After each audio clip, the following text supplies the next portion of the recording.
Northerly Island really began as a gleam in Daniel Burnham's eye, is the best way to put it. And when he created the Burnham and Bennett Plan of 1909, there was a vast series of islands that were planned off in Lake Michigan, I should say, and off Chicago's eastern shore. And the little green area that you see outlined right there is the only island that got built, which is Northerly Island.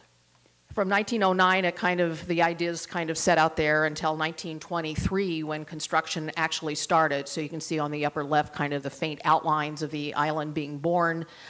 Here in 1929, it's got a little more form to it, and you can see the Adler Planetarium already sitting out there in its new home. And then, as Chicago always does, is kind of like when the chips are really down, like they did after the fire, they host an exhibition. And so following in 1933, in the middle of the Depression, was the Century of Progress in Chicago on Northerly Island. So that really became its piece de resistance.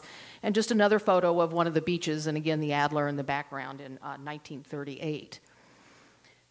In 1948, MIGS opened as the downtown airport. Then in 1996, the first lease expired, and Daley announced his plans for this to be a great parkland. So already he had a vision for what this could be back in '96. And then, as all we do in Chicago, we come up with great plans. A firm came out and came up with a proposal for what it could be.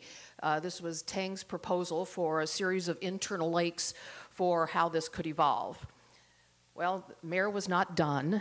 So MIGS was temporarily opened in '97. There was kind of a dispute between Springfield and the city on the future of MIGS. And then in 2003, he permanently closed in MIGS Field, and as Scott talked about the big X's in the runways, that's when we saw that. And then in 2004, Northerly Island Park, as it became called, was green and open to the public. So this is the outline that you see here of runways removed, kind of a loop path, and a lot of green open space. But then again, we're planning and coming up with great ideas again. So the Lake Michigan Federation came up with a proposal. And it's kind of interesting as we go through this to come back to some of these great ideas that were out there. This is what I called sculpted lakefront. They really eroded that eastern edge of that island to make it a much more interesting for habitat.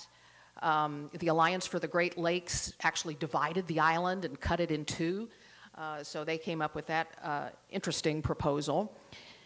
And in late 2007, the SmithGroupJJR Studio Gang team was selected by the Chicago Park District to do the Northerly Island Framework Plan. And the first thing we got was the banker boxes full of all the studies that had preceded us. So with that, it became time to roll up our sleeves, and I'm going to turn it over to Claire.